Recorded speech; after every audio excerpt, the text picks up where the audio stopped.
هەموو مسلمانێکی ایماندار ئاواتی ئەنجامدانی گەشتی عمرەیە و گەیشتنە بۆ ماڵی خی گەورە، بەڵام ڕەنگە بۆ کەسانێک خورس بێکام گەشتە ئەنجام بدەن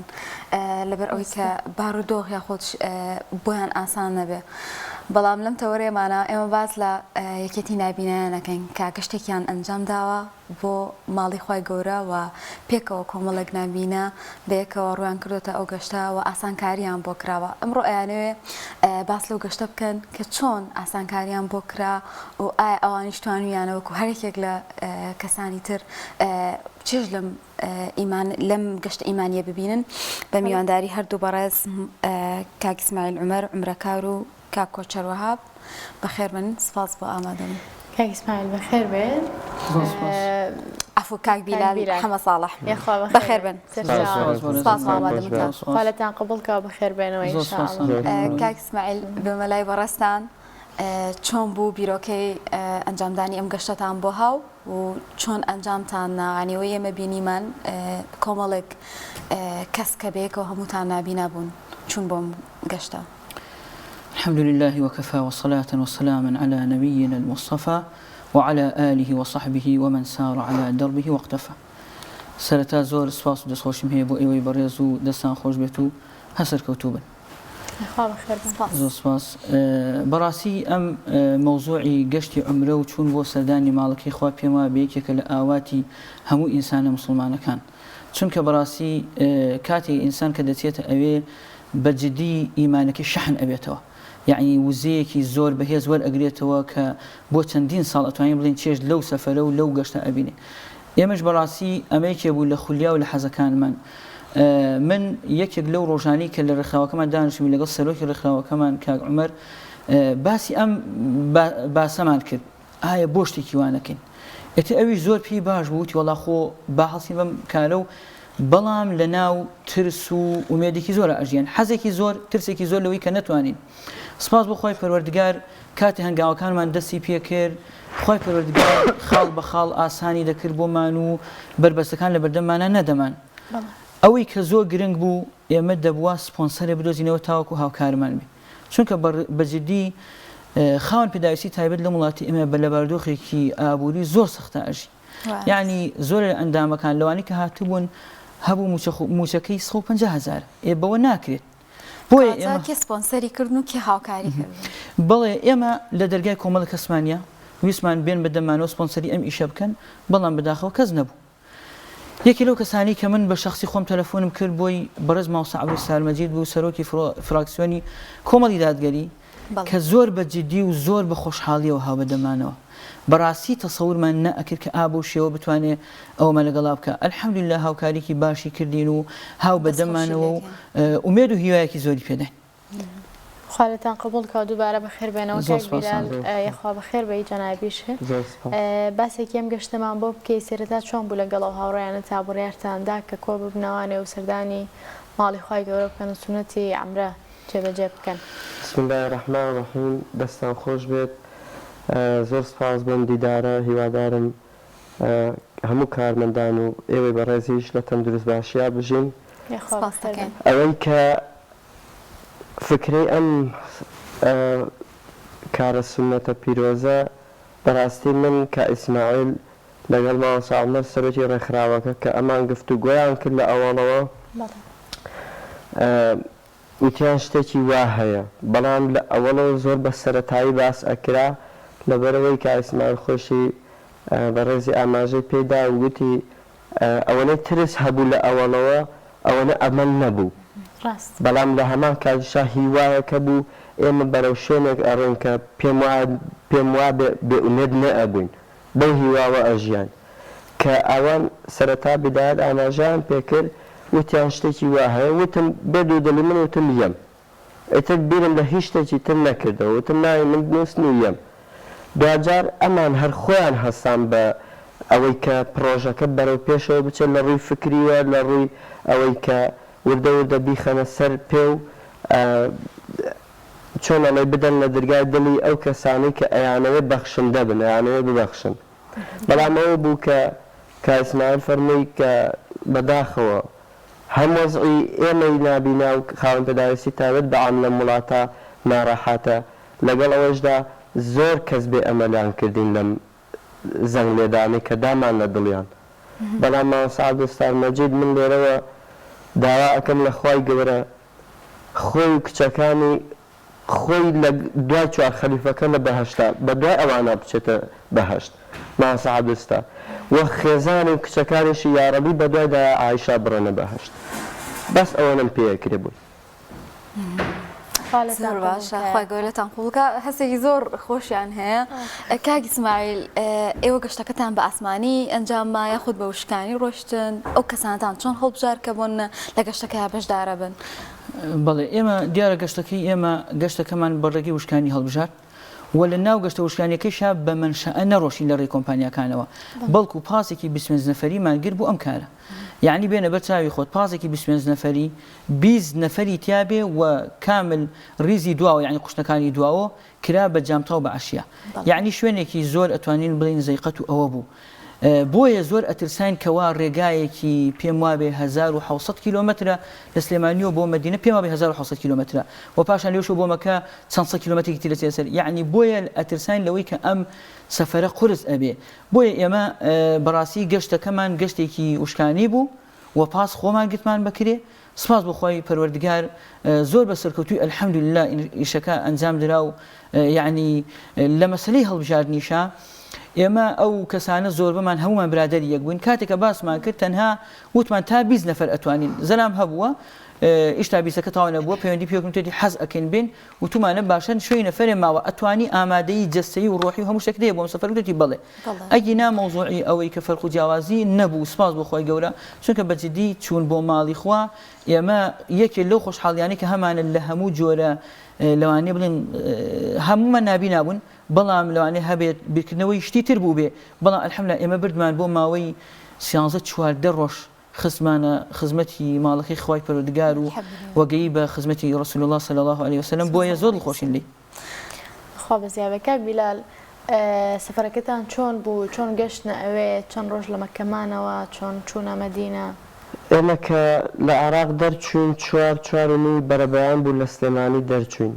هەتا گەشتی لەسەر سنووری سعودێ تقریبی بوو بە 10 شەو 11 شەو ئەوە بوو دوجار لە سنووری سعودێ 11 ئەو ناوە لاماندا ئیسراحەتمان کرد و بەرەبەیانی شەوی دواتر بڵێن ئەو شەوی کە گەشتین بەرەبەیان سەعات 5:30 دەرچوون تقریبی سەعات 4-5 ئێوارە گەشتینە مەدینە ئێمە ڕاستەوخۆ نەچوینە مەکەوە هەر حەزمان کرد بیدایەت هەنگاوی هەموو ئیشەکانمان لە مەدینەی مبارەکەوە دەست پێ بکە ئەوە بوو سپاس بەخوا ڕاستە قورسی تیا بوو ناڕەحەتی تیا بوو ڕێگاکە سەخت بوو سەختێکیشی لەوا بوو کە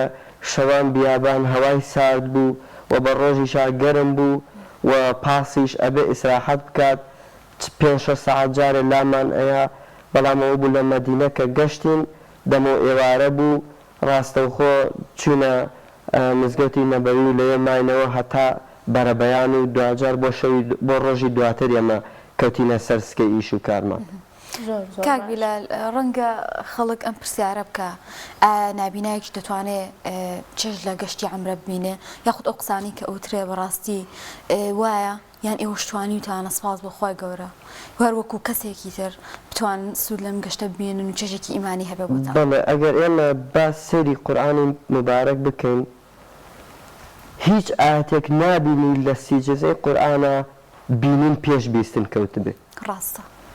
إلا بالله خوای گەورە هەمیشە لە ئاەتەکانە دایناوە ئەگەر بینین و بیستن بە یەکەوە هاتبێ لە ئاەتەکە بیستنی خستۆتە پێش بینینەوە واتە فەزڵی بیستن زۆر گەورەترە لە بینین ئەمە یەک بۆ ئەمە بەشێک لە وڵامی پرسیارەکەت بەشی دووهەم بەڕاستی مەسەلەی ژیان و عەمرە و حەج و ئەمانە هیچ پەیوەندی بە چاوە نییە شتێکی ڕۆحیە ئەوە تانەها جاذبێتی ڕۆحیە ئەخۆ من مەکەم نەدیوە من مەدینەم نەدیوە بۆچی ئێستا لێرە دڵم داوایەکە هەمتر ئەخۆ من بەچە دەخۆ هەزاران کەس ئەچێتە مەکەیش و مەدینەیش چێژی لێ نابینێ سەیری بەردەڕەشەکەیەکە سەیری ڕەوزەیەکە سەیری قوبەیەکە ئەچێ حەرەمەکانە بینێ بەڵام ئەو چێژە نابینێ بەڵام هەر بەڕێزت ئەگەر تۆ لە نیوە شەوە هەستی چاوت بنووقێنیت دوور کات نوێژکە بەڵام چاوت مەکەرەوە ئەو کات ڕاستە خۆ چی بەشێکی جەسەد دێتە جوڵە لایەنی ڕۆحی ئەجوڵێ کە ئینسانیش لایەنی ڕۆحی جوڵە هەست بە هەموو چێژە دنیایەکانەکە ئەوەی کە چێژمان بینی لە مەکە و مەدینە من لە ژیانمە ئەوەنەی مەدینە و مەکە ڕۆژی یەکەمنا ڕۆژی یەکەم زۆر زۆر بێتاقەت بووم ئەویش پەیوەندی هەموو بەلایانی توانای جەستەیی و هیلاکی و ئەوانەوە بەڵام لە ڕۆژی دووەم بەدواوە ئەوەنەی من چێژم لە مەدینە و مەکە و مزگەوتی قوبا و قیبلەتەین و ئەو سەفەرانە بینی لە ژیانمان لە ڕووی ڕۆحیوە نەگەشتون تا ئەم تەمەوە نەگەشتون بە چێژیوە کاک اسماعیل بە تاواکردنی قسەکانی ئەو تۆ چیت هەیە؟ بڵێ بەڕاستی خوشی بەڕێزم ئێمە ئەبێ ئەو حەقەتە بزانین پێداویستیەکانی ئینسان تەنها بریتی نییە لە مادە تەنها بریتی نییە لە خۆراک تەنها بریتی نییە لە پارە بەڵکو پێداویستی ڕۆحیەکانی ئینسان من بڕوام وایە جاری وا هەیە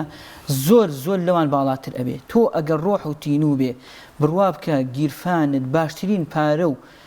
سەرۆت و سامانی تیابێ ئیسراحەت ناکەی بۆیە ئێمە لەم سەفەرەدا ئەتوانم بڵین سەفەرێکی هێندە ڕۆحی بووە ئەگەر تۆ بچی لەوانەیە هەندێک شت بەهۆی بینینەکە تۆ مەشغوڵت بکە بەڵام ئێمە تێگڕای جەستەمان لەوێ بوو تێگڕای جەستەمان یعنی تەسەورکە من شخصی خۆم کاتێک کە گەیشتینە ئەوێ دابەزین لەوێ کە ئەچیتە کوێ مزگەوتی نەبەوی یعنی هەموو هیلاکی ڕێگا لە بیری من چۆ هەر نەمزانی مادومیان نە چونکە ئەوەندە تام و چێژێکی ئەجایبی هەبوو و کاتێکەوە سپاس بۆ خۆی پەروەردگار چوینە ڕەوڵەی مبارەک کە خەڵک لەوانەیە هەبێت هەر ئاوا بەحاڵ بەلای ڕۆی بڕوادیان دوور کات نوێژ فرا بکەین ئێمە بۆ ماوەی 20 دقە توانیمان ئەویش بە هاوکاریکردنی کاربەدەستانی ئەوێ بۆ ماوەی 20 دقە یعنی 4 کاتیشمان نوێژ تیا کرد عیبادەتمان تیا کرد یعنی مەترێک دوور لە قبرەکەی رسول الله صلی الله عليه وسلم یعنی بڕوا بکە ئەو برانەکە لەگەڵمان نابوون یعنی هەمووی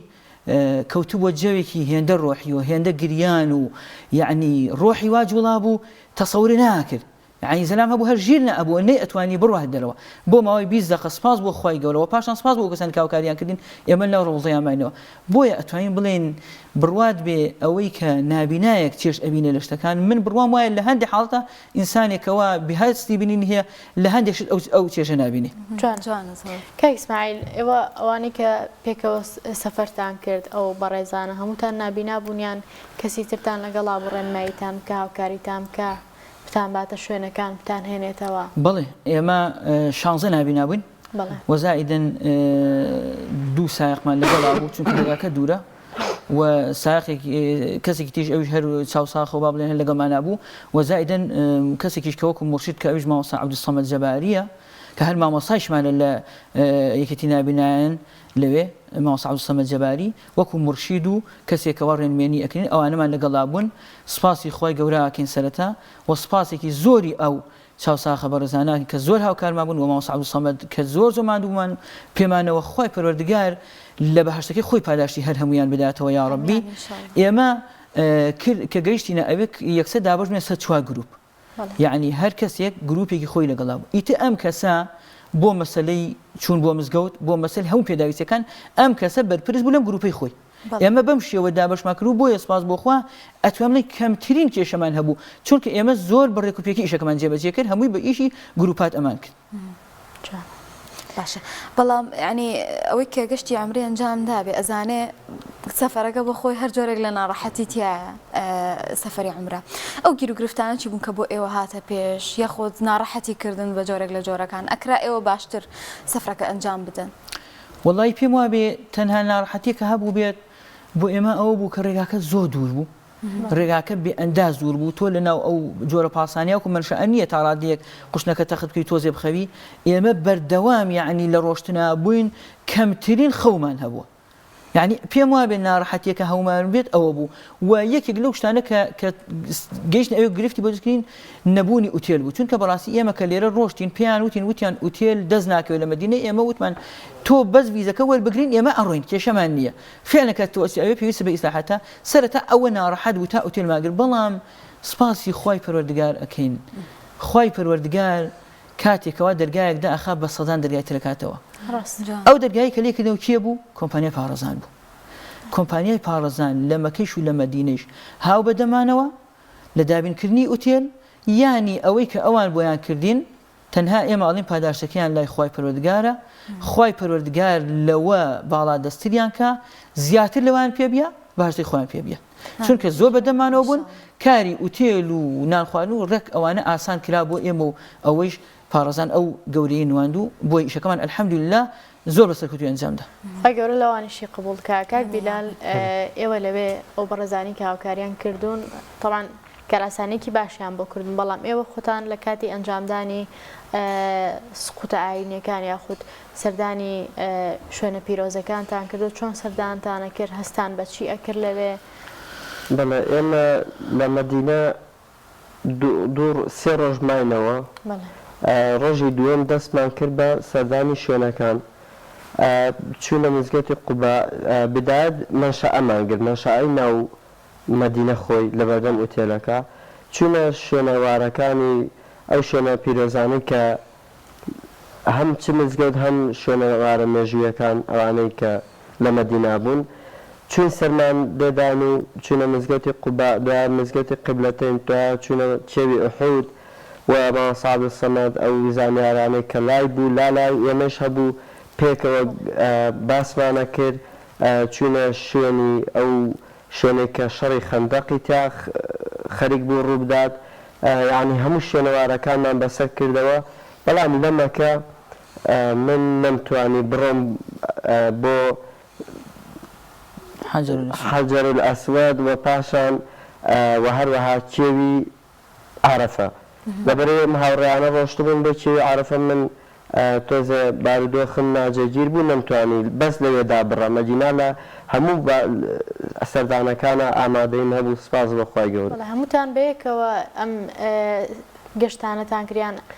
هەمومان گروپەکە پێکەوە هەمومان پێکەوە بوون بەڵام لە ناو خۆمانە 4 گروپمان دروست کرد بوو هەر گروپێکیش بەرپرسێکی خۆی هەبوو هەموو دەگەڕایەوە دوجار بەرپرسەکانش بۆ لای مامۆستا عەبدولسەمەد کە سەرۆکی عامەکە بوو. زۆر باش باش ئەنی دەکرا چی بۆ ئێوە بکرێ بۆ ئەوی کە باشتر ئەم گەشتە ئەنجام بدەن یان ڕەنگە ئەگەر نابینایەک بتوانێت ئەندامێکی خێزانەکە لەگەڵ خۆی بەرێ بتوانێت یان زیاتر کەشە ئاینیەکان یاخود ئەو شوێنانی کە پێویستە بتوانێت بە باشتر بڕۆ ینی ئێوە 4 نابینا ڕەنگە لەگەڵ کەسێکا بوون نەتوانرابێ وەکو پێویست کاربارەکانتان جێبەجێ بکەن ئەمانە هیچ گرفتی بۆ دروستکردن ئەو گرفتانەی کە دروست کرا یعنی یاخود هەبوو تەنها لە ڕووی مادیوە هەبوون یعنی بۆ ئێمە نەمانتوانی زیاتر خەڵک بەرین یعنی ئەگەر مامۆستا عەبدولستاریش نەبوایە یعنی خۆی گەورە بدایەت وای لە مامۆستا عەبدولستار کرد کە نیوەی ئیشەکە بگرێتە ئەستۆی خۆی ئەگەر ئەو نەبوایە و پاشان کۆمپانیای پارێزان لە بێئەمەلی مەکە و مەدینە ئەمەلێکی بۆ دروست نەکردیبان نەمانەتوانی بەم شێوازە ئیسە گوزارش بکەین لە گەشتەکەمان بۆیە ئێمەش تەنها گرفتمان ئەوە بوو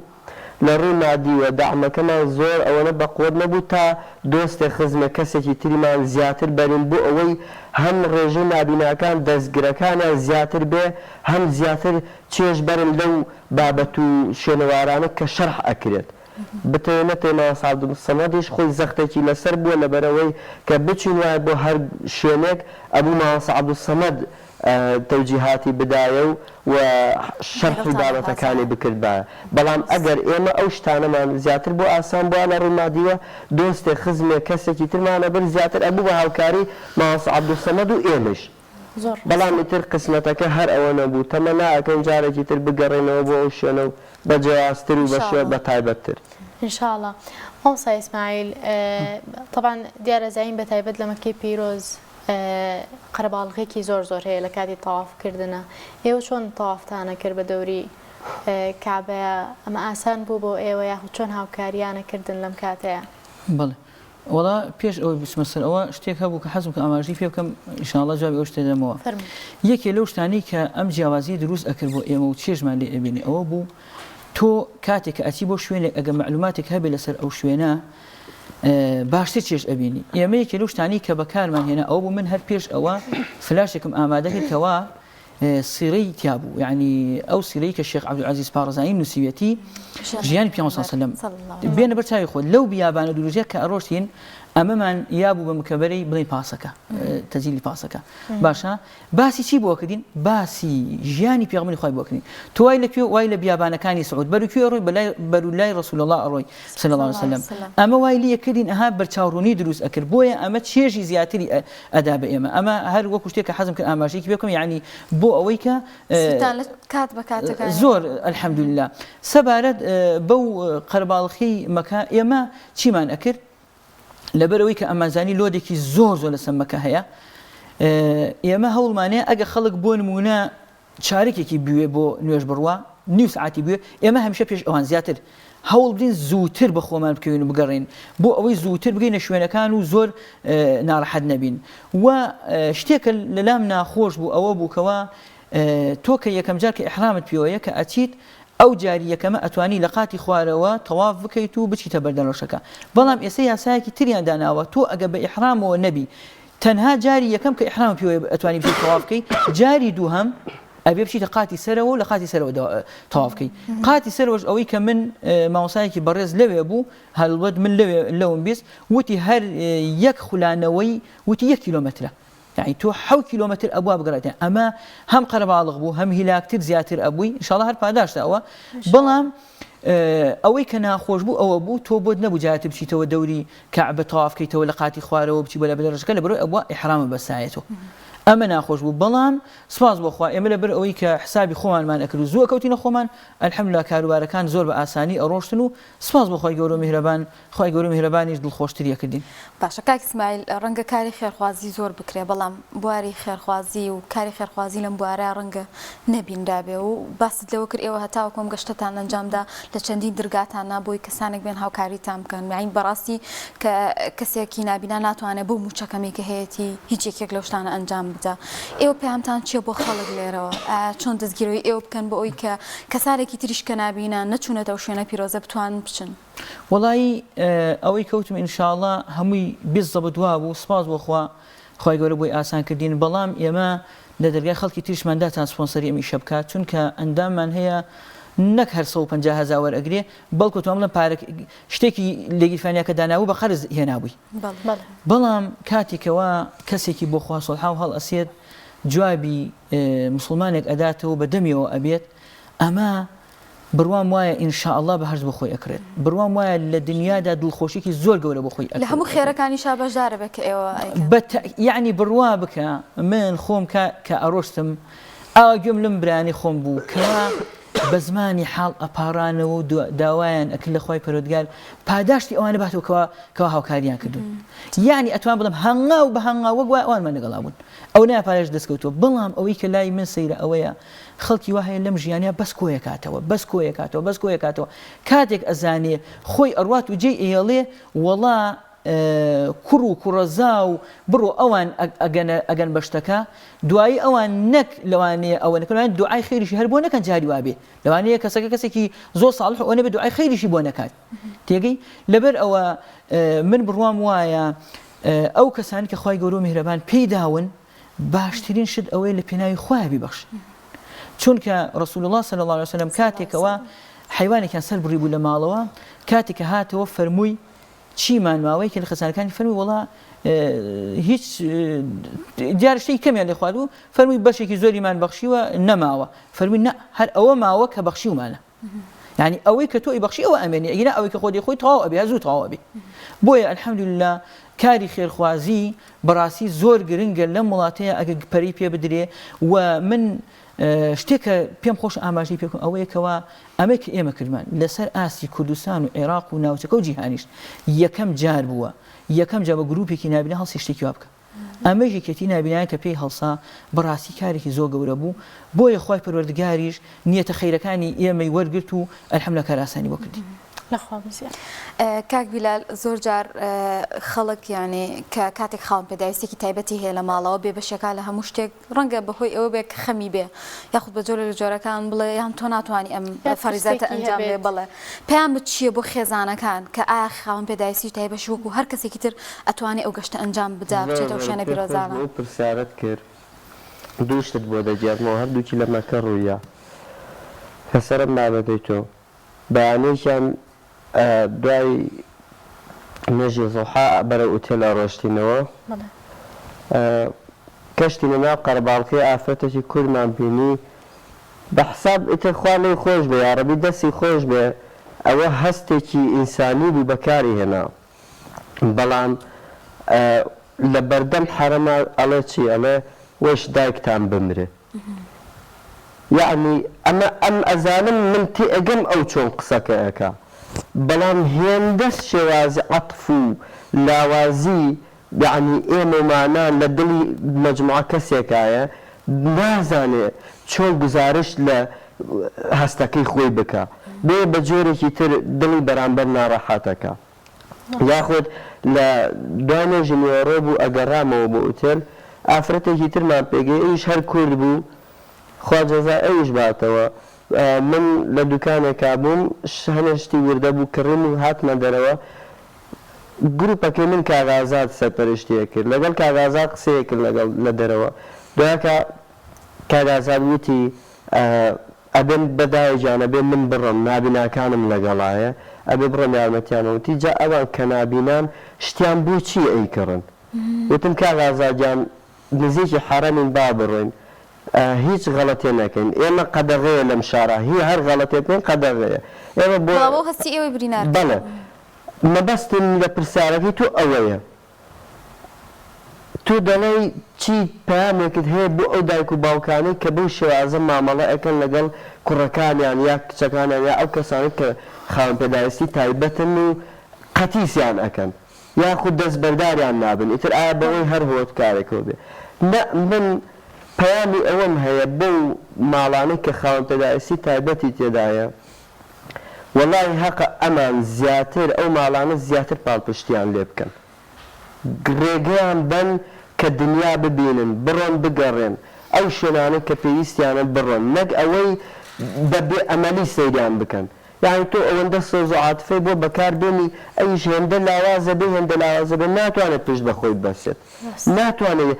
پێداویستەکانی خۆی بەڕێوە بەرێ من وا 15-16 ساڵە لە هەڵەبجە دابڕاوم لە سێمانی ئەخوێنم لە داخلیم ئێستا بەشی 3-4 عەسکەر کە ئەچێ بۆ عەسکەری من ئەزمموی ژیانم هەیە بەڵام کاتێکە مەجموعەیە کەس ئەبینم و سۆز و عاتیفە بە جۆرێکی تر بەکارێنێ پێی دێتاقەتە بم وەرە ئەزمموی من سەیرکە وەرە مەبینە بەوەی کە نابینم کاک بیلال پێشەوەی کە جەنابیشت بێ لەگەڵ کاک ئیسماعیل باسیەوەمان کردوتی کاک بیلال دوو شادی بە کالێرۆسی هەیە هەروایسە خوێندکاری ماستەری شەجگەلەوە کە کاک ئیسماعیل خۆشی شادی بە کالێرۆسی هەیە بەڵێ کاک ئیسماعیل خۆی دەرچووی عەرەبیە منیش دوو شادە بە کالێرۆسمە یەکیان لە مێژوو و یەکیشان لە عولوم سیاسە و ئەسش تەلەوەم لە ماستەر لە بەشی مێژوو هەر لەسەر شادەی مێژوو بۆ تاریخی ئیسلام سەرکەوتوو بنیخوا من شانەوەیە کە خوای گەورە جاری وایە هەیە ئەندامێکت لە ئێسێنێتەوە یان بە جۆرێک لە جۆرەکان دەرگایەکە لەسەر داخا بەڵام کۆمەڵک توانای تر تەداتێکە ئەگەر ئەو کەسە بەکاری بێنە زۆر باشترە بێ لە کەسێکی ئاسایی بە دڵنیاییەوە خوای گەورە جیاوازی هیچ مرۆڤێ نییە ئیلا بە تەقوانە بێ لای خوای گەورە باشتر وایە هەموو ئومەتی ئیسلامی ئەم دەقە بەکاربێنێ ئەقڵ بیکا بە ئەقڵ و بەکاری بێنێ من جیاوازیم نییە لەگەڵ بەڕێستا ڕەنگە من دوو ڕۆژتر بێمە ئەم تەلەڤیزیۆنەوە بەرنامەیە وەرگرم شان بەشانی بەڕێزت خزمەت کەم نەبینە بەوەی کە نابینام ببینە بەوەی کەچی لە هەکبە و تواناما هەیە تکایە ئەسا هەموو بینەرانی بەڕێز ئەمان بینن داوا لە هەر کەسێک ئەەکەم بە چاوی کەمەوە سەیری هیچ مرۆڤێ مەکەن ڕێز بگرن بەنی ئادەم ڕێزی لێگیراوە خوای گەورە ڕێزی لە بەنی ئادەم گرتووە نەک ئەوەی سۆز و عاتیفەی بۆ بەکاربێنێ نەک ئەوەی بە چاوێکی کەمەوە سەیری ئێ باشە وەڵڵاهی خۆ من ئێستا بڕم مەشروبێ بخۆم بتڵێ مەشروب بخۆم لای خوای گەورە سزا وەرەگرم تۆش بە هەمان شێوە کارێکی ناشایستە بکەی هەر بە هەمان شێوە یەکسانین لە سزایە ئەگەر چاکەیش بکەین لای خوای گەورە هەر یەکسانین لە پاداشتا بەڵام ئەبێ ئێمە ئەقڵ بەکاربێنین ئوممەی ئیسلامی ئەبێ بگەڕێتەوە بۆ بنەما نەقڵ و ئەقڵ زۆر بە مەزبوطی ئەم دوانە وەربگرێت بۆ ئەوەی لەو بازنەیە بینە دەرەوە چیتر خەریکە دنیاکە بەرەو ئاراسەیەکی تر ئەڕابا دوانەکەوین ئەوروپا و ئەمریکا هەموو فەلسەفە و فکری ئیسلام و قورئانیان دزیوە و کردویانە بە مەنهەج و دەستور و ئێستا بە ئێمەی ئەفرۆشن ئێمەش ئاگامان لە خۆمان نییە. دەسە خۆش بێ کاک ئیسماعیل لە کۆتایی ئەگەر شتێکەما بێ باسی ئەومان بۆ بکەن کاک ئیسماعیل لە دوای ئەمڕۆ ئێستا چ گۆڕانکارێک لە ژیانی ئێوەیە ڕوویداوە؟ وڵا گۆرانکاری کە ڕووی داوە پێما بێ ئەوەیە کە سپاس بەخوای گەورە و میهرەبان دڵمان زۆر جۆش دراوە بەرەو ماڵەکەی خۆی گەورە و میهرەبان و ئەلحەمدوللا ئیمانەکەمان سپاس بەخوای پەروەردگار خۆی گەورە بمان پارێزێت لە ڕێی یا ڕەبی زۆر زۆر باشە و ئەلحەمدوللا زۆر دڵخۆشین پێی ئەو گۆڕانکاریت کە ڕووی داوە ئەوەیە کەوا یعنی زۆر حەزمان بەوەیە نەک جارێک دەیان و سەدان جایتی بچینە ئەو شوێنە چونکە بەجددی چوون بۆ ئەو شوێنە شتێک نییە کە ئینسان لە بیری بکات و شتێکە گرنگە لام ئەوەیە خەڵکی وا هەیە لە ساڵێکە یەک دوو سەفەر ئەکا بەرو ئێران بەرو تورکیا بەرو ئەوروپا بەرو ئەملا بەرو ئەولا مسلمانیشە ئەهلی دینیشە بەڵام لێ بچە ئەڵێەوە تۆ چەند جاشوی خزمەتێکی ماڵەکەی پەروەردگار لەوانەیە جارێک لە جارەکانی ژیانی نوێت خی گەورە پارێشی پێیاوە من زۆر لام سەیرە ئەهلی دین بێت و نەچێت خی گەورە توانای مادی پێ بدات و نەچێت تە خزمەتی ماڵەکەی پەروەردگار ئەوە زۆر زۆر لام سەیرە یعنی ئینسانێک ئیمانەکەی وا بێت پاڵی تۆ نەنێ بۆ ئەوێ بیبە بەڕاستی ئەوە کارە ساتە لە کۆتاییە من دەستخۆشیم هەیە بۆ ئێوەی بەڕێز دەستخۆشیێکی زۆر و دوعای خێرێکی زۆرمان هەیە بۆ مامۆسای بەڕێزکەوە مامۆستا عەبدولساتارکەوە هاو بەدەمانەوە وە کۆمپانیای پارێزان یا ڕەبی خۆی پەروەردگار 100 هێندێکتریان پێ بدە و لەسەر حدودی عێراق بەڕاستی ئەوانش کار ئاسانێکی باشیان بۆ کردین خۆی پەروەردگار پارێزی ئەوانش باتەوە و لە وڵاتی سعودیەش یعنی بەڕاستی ئەوانیش ئەو کاربەدەستانی کە لە مزگەوتی نەبەوی بوون زۆر ئەوانش کار ئاسان بکەین خۆی پەروەردگار پاداشتی هەر هەموو ئەو کەسانە باتەوە ئەگەر یەک کەلیمەی ئومێدبەخشی وتبێ لەگەڵ ئێمەیە خۆی پەروەردگار پاداشتی باتەوە چونکە وای لە ئێمە کرد سپاس بۆ خۆی گەورە گەیشتین بە خزمەتی ڕەسوول الله صلی الله علیه وسلم و گەیشتین بە خزمەتی ماڵەکەی پەروەردگار خۆی پەروەردگار لە هەموو لای قبول کاوە خۆی پەروەردگار بەنسیبی هەر هەموو ئەوانەشی بکاکەوە حەزیان لێتی و تا ئێستا نەیانتوانیوە خۆی پەروەردگار پاداشتی هەموو لای بداتەوە ئامین ئینشاءالله کاک بیلال جەنابی دوتەی کۆتایی چییە لە خزمەتتان بەڵای لە کۆتاییە دووبارە دەستان خۆش بۆ ئەم دیدارە دوای تەندروست باشی بۆ خۆتانی هەموو کادیر و کارمەندانە خوازم و دەستخۆشی سپاس و پێزانینی خوای گەورە ئەکەین بیدایەت و پاشان خوای گەورە خێر و بەرەکەت و ڕزق و ڕۆزی بڕژێرن بەسەر مامۆستا عەبدولستار و هەموو هاوڕێ و برادەر و خزم و کەس و کار و مناڵ و گەورە و بچووکە لێی خۆش بووبێتە ئەم سەفەرە ئێمە بووبێتە کەفارەتی ئەو یا ڕەبی حاجی ئامانج و هاوڕێ و براکان و خزمان و خۆشەویستانی هەموویان پێکەوە لەو سەفەرا ئیشەڵڵا لەگەڵمانە بوون کۆمپانیای پارێزان دەهێندەی تر لقی لێ بێتەوە دەهێندەی تر خوای گەورە لەقەبی دنیاییان پێ بدا هەرچەند لەقەبی دنیایەکەیش ئەڕوا ئەوەی کە ئەمێنێتەوە چاکەیە بەڵام ئیشەڵڵا پارێزان هەر بە چاکی هێناوێتی و بە چاکیش تەواویەکە و دەستخۆشی لە کاک ئیسماعیلەکەم بۆ فکرەکەیان بۆ مامۆستا عومەرێکێتی نابینایان و دەستخۆشی بۆ سەرۆکی هەموو ئەو چوار گروپە ئەەکەم کە لەگەڵمانە بوون و دەستخۆشی بۆ مامۆستا عەبدولسەمەد دەستخۆشی بۆ هەموو هاوڕێکانم کە لەگەڵمان بوون لە گەشتا خوای گەورە پاداشتی هەموو ئەو کەسانە باتەوە بە وشەیەکیش ئەگەر بە وشەیەکیش لەگەڵمان بوو بن سپاس بۆ ئامادەبوونتان سپاس بۆ هەردوو بەڕێز کاک ئیسماعیل عومەر و کاک بیلال حەمە ساڵح سپاس بۆ کاتێ بێمەتان